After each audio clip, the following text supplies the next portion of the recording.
Andrew Turner to come forward about the Littleton Reserves Committee, please. Welcome back, Andrew. The Andrew.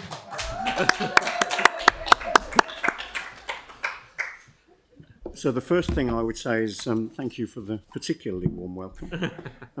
You're hearing from me you're hearing from me in respect of the Littleton Reserves Management Committee, or the Littleton Reserves Committee, first of all, and then for the Rod Donald Banks Peninsula Trust. Now, my role with the Littleton Reserves Committee is as the appointed chair.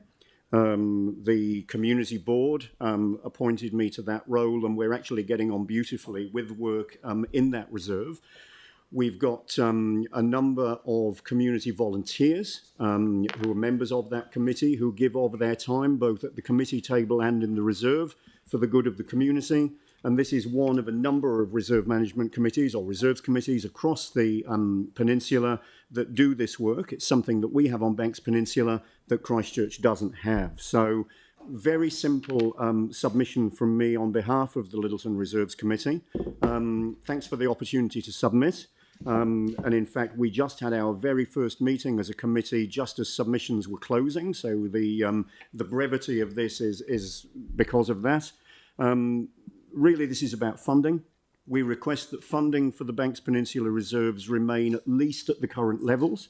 Obviously, if you could see a way to providing more funding, I think we could find a way of spending it effectively for the good of our communities. Maybe you'd like to think about considering increasing it in the long-term plan next year if it's not a possibility right now.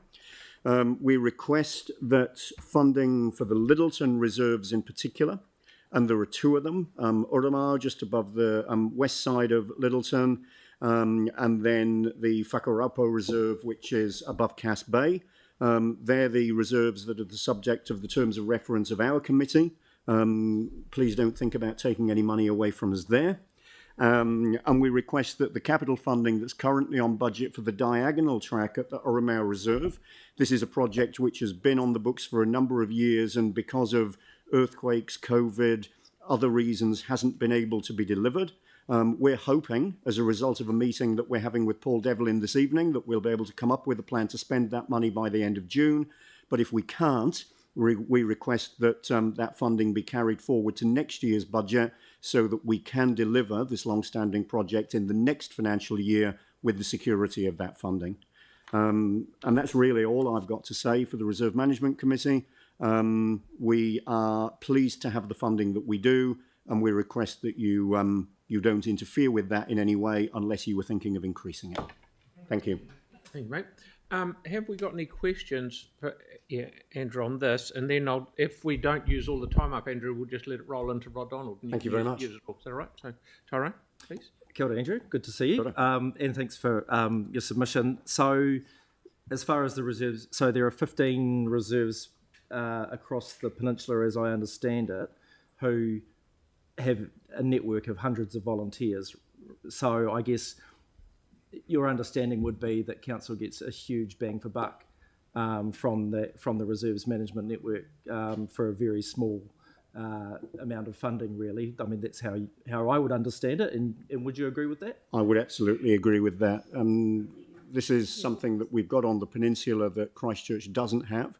There are a number of reserves that have got friends of or custodian groups or other support groups of one sort or another, but nothing as formal as we have on the peninsula.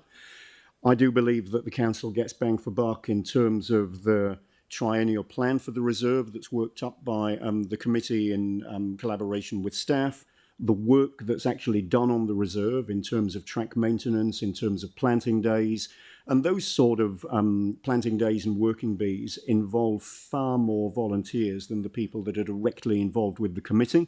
But it's because the reserve is managed by the community that more people are willing to get involved, and those networks are a lot stronger. So I actually believe this is a model that could be well replicated, not only across Christchurch, but in other parts of the country as well. It's actually an exemplar of the ways that we get communities involved in the management of council assets. Thank you very much. Well, you might as well just carry on with Rod Donald, please. All right, thank you. So I'll